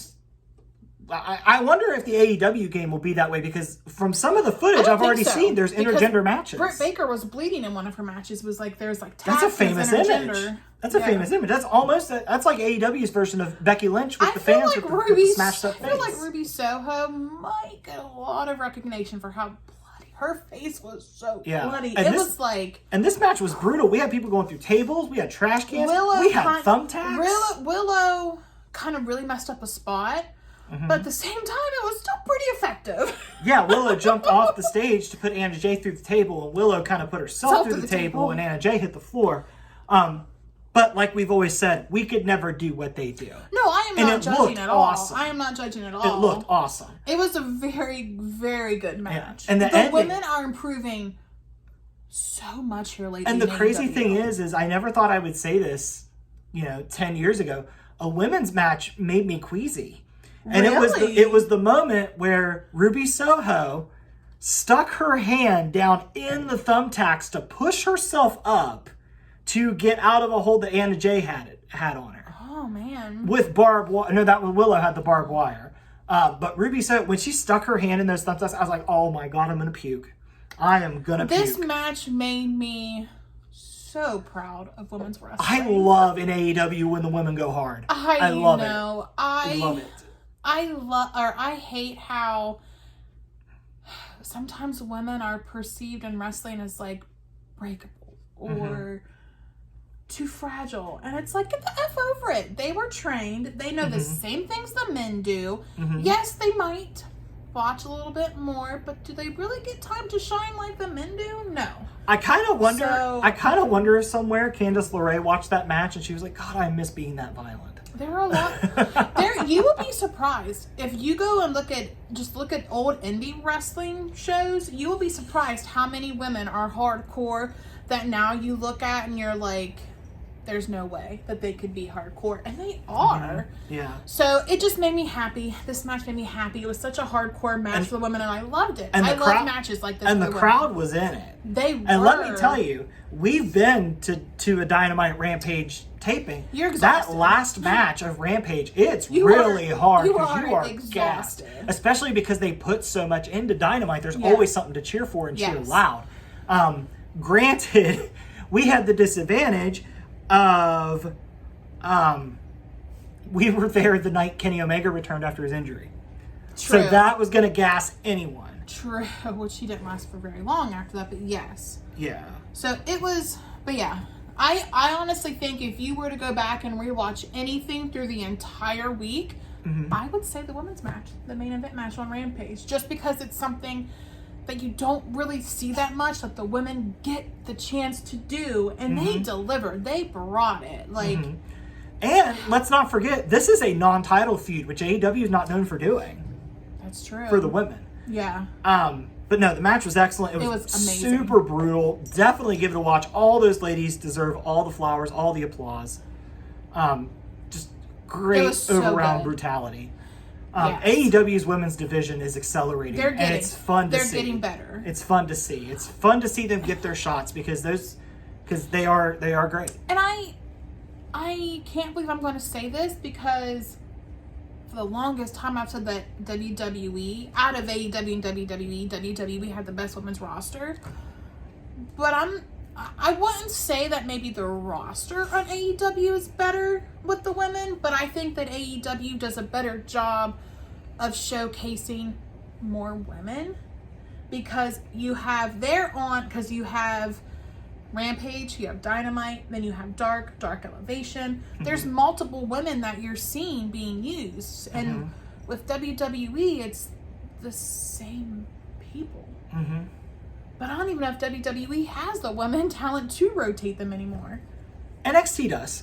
They do? I would say NXT does good. I would say after this week, NXT does. I take that back. I think NXT, they do pretty well with the women, like changing it out. Yeah, because and we've only been watching for a couple months, and I would say out of the 20 women in that battle royal, we knew 14 of them by name. That's true. So I guess is pretty good. I guess my issue maybe is Raw and SmackDown. They just keep recycling the same women. I've said that like every week. I've been like, why can't we get somebody new? Where's Dana Brooke? Why can't Nikki Cross be wrestling? Why is Candice LeRae only wrestling every so often? Right? There's Candice LeRae. There's, I don't know. I don't even know who else they have backstage at this point. But there's multiple people. Natalia? Natalia's still hurt.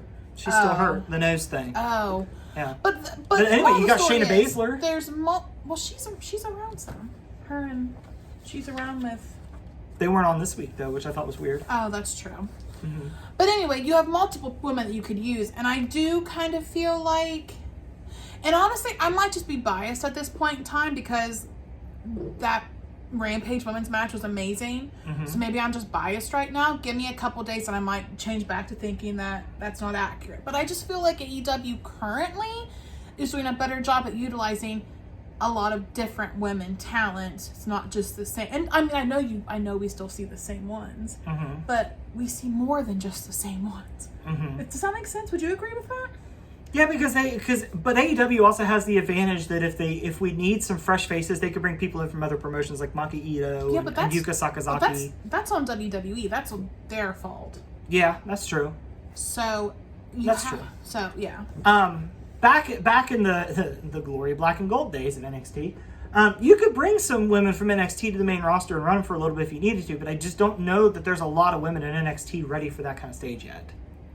Yeah. I mean, they had Cora Jade and like Roxanne Perez come up, and Roxanne Perez was kind of awkward on that main stage, and I don't remember if Cora Jade actually wrestled. Yeah, she wrestled, right? Or no? Yeah, they had a pick your poison match. Oh yeah. Because one of them wrestled Rhea Ripley, and the other wrestled, I don't remember who. Raquel. Yeah, that's right, Raquel. Yes. So your match of the week to watch is the women's main event. Ruby Soho and Willen. Yep. Mine. This is so hard for me. That match is up there. It's so good. I'm sitting here trying to decide between Bryan Danielson, Konosuke Takeshita, and Kevin Owens and Sami Zayn. I'm really having a hard time. You were very vocal about how much you loved. Because I kept falling asleep during the Sami Zayn and Kevin Owens match, and every 5 seconds he was waking me up just talking about how amazing it was. I think I'm gonna have to go with KO and Sammy. I'm gonna have to. Yeah. It's just it's too good. Those two in the ring together make magic.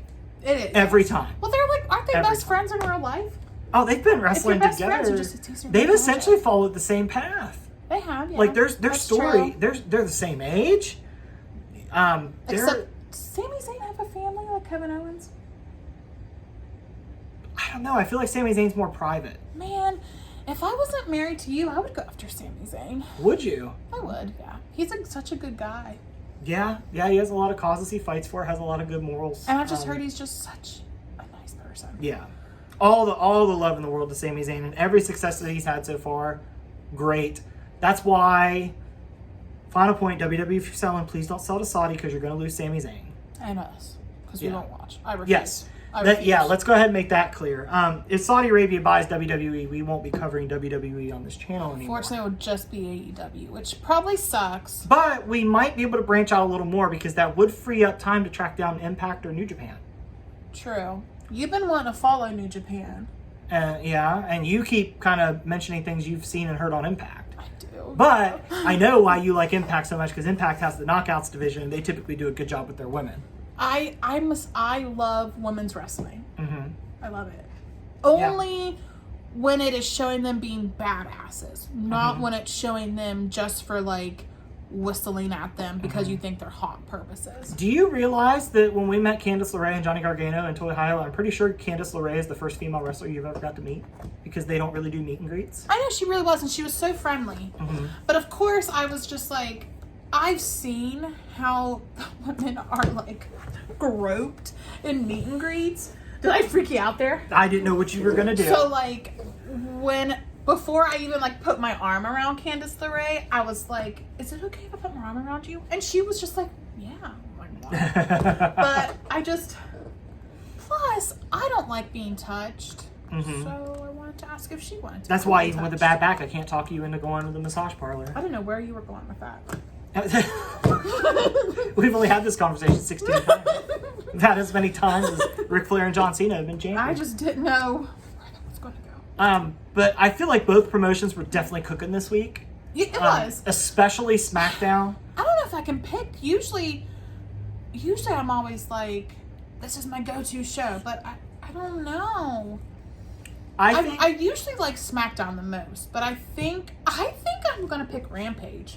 Really? The women's match show. Because of that. Because of the women's match. I loved that match so much. Yeah. I mean, it's a decent pick. And there was some good matches on it. I had Darby and Juice. Yeah. That Danhausen segment was a lot of fun. So Rampage was a fun show this week. It was. That hour flew by. But no, it's really tough. This was a good week for everybody, and I saw somebody the other day commented, and they were like, "Man, it seems like Tony Khan really steps it up around Revolution time." I don't think that's a coincidence, because while AEW is building to Revolution, WWE is building to the Rumble and WrestleMania. Great time to be a wrestling fan right now, because both promotions are kicking it in high gear. AEW is back to being the darling critically that it was for a while. I think they've finally turned the corner after All Out. Yeah. I'm interested to see where they go. I'm interested in the build for Revolution. I'm so excited for the Royal Rumble. I want Triple H to remain in charge so much. Yeah. I would sell my left leg if it would keep Triple H in charge of creative. Because like I said, he doesn't always hit home runs, but I'm interested in the stories he wants to tell. Yeah. So yeah, it's a great time to be a wrestling fan right now. Yes, absolutely. It is. But I think that's going to do it for us on this week's review of wrestling. So we'll be back next Saturday. In the meantime, follow us on all the socials. I'm sure Susan will put a link in the description for the video. So I will include in the description the our website page, all of our social medias. We have Instagram, we have Twitter, we have Linktree. Well, yeah, we have Hive. Wait, that's a good point. We have Linktree. I'll just include our Linktree link. Yeah. And you can also find me on Twitch at Chris Hunt's Toys. Yes, that's on our Linktree. Okay, perfect. I usually play every night around 10 p.m. Sometimes I stream, sometimes I don't. I've been trying to announce streams on my Instagram, though, so that way people know. And if it's a game they want to see me play, that's fine. I will tell you, I'm not an expert at games. I was years ago, but time has moved on from me. We're old now. But I play like Rocket League, Forza, Mortal Kombat 11 right now are the big ones that I'm playing. I'm hoping to get more retro gaming on there, because I do have an NES and Sims. 64. I really want him to play The Sims. And she wants me to work on The Sims, which my Sims family is just too big. That's all I play is The Sims. Toy discussion. The next toy hunt we'll have will be Toy Hio, following the Jericho cruise. Got quite a few things for Christmas of toys, so we might put something up, like a post on our blog about them or something. Yeah. So you guys can look at all that. So look for that. Yeah. And in the upcoming week. And the next toy adventure will be Toy Hio, which, of course, timing being wonderful, is 4 days after we get back from the Jericho cruise. Right. In true fashion. But we're still going to go. we're gonna meet Ethan Page again. You want to meet Danhausen and his wife. I really want to meet Danhausen's wife. Mm-hmm. I mean, I'll meet Danhausen too. But it'll be fun to meet his wife too, because you should follow Danhausen's wife. I don't remember what her name is, but she is Isn't it Lulu? Yes, she's very talented and she's gorgeous. So. But let's not skip over the fact that despite Danhausen being there, there's somebody at Toy High you were even more excited to meet. Charlie Romero. Charlie Ramona's I don't even know his name. Gosh. Charlie Romero. And the bunny. Yeah, so you'll get to meet your second female wrestler. And Nyla Rose won't be there, but she'll be on the cruise though. Yeah, so hopefully we'll meet Nyla Rose on the cruise. We'll meet Jade on the cruise. If time willing, we'll put up a video talking about our time on the cruise. We can try to like record stuff that we see. And we'll try to do something related to the cruise. So that way, if you hear our experience and you think that it would be something great to do, then there you go. You have an account. Tell you, just from the information that we've gotten, like about the cruise and what to expect, and I can already tell it's going to be amazing. Yeah, it's going to be an all-time vacation for us. I think it's worth every penny that we've had to pay so far. Yeah, agreed. Of course, that cruise will be from February 2nd to the 6th, so we are going to miss a Saturday podcast that day. Unfortunately, that's also going to have us miss Vengeance Day. So there will be catch-up on that, so we'll probably allude to it. I was going to say, we probably won't do a full-out review. Well, my thing was, probably that week, what we'll do is, instead of doing a review video, since we missed it, probably what we can do is, we can, like, upload, like, the videos and pictures that we take in, like, maybe, like, a video format. Yeah. Onto our YouTube video. Yeah, maybe we can make, like, a Jericho Cruise compilation or something. Yeah, so you guys can kind of see... Yeah. The going-ons. Yeah. And then we can pick back up that week on that Saturday because we're going to miss Raw and most likely NXT that week, but we'll have the week to catch up. Right. So you may just get a Sunday episode that day, depending on how much we get watched. But we'll announce that ahead of time. Yeah, it'll be a busy time. But yeah. But anyway, follow the social, like, comment, subscribe if you like what you see.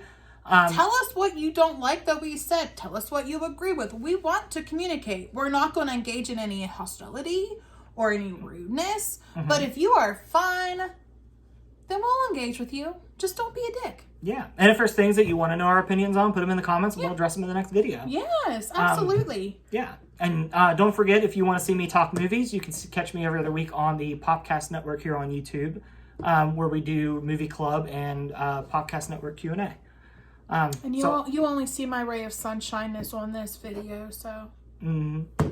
But until next week, enjoy the wrestling. Great time to be a fan. Yes, and we will talk to you later.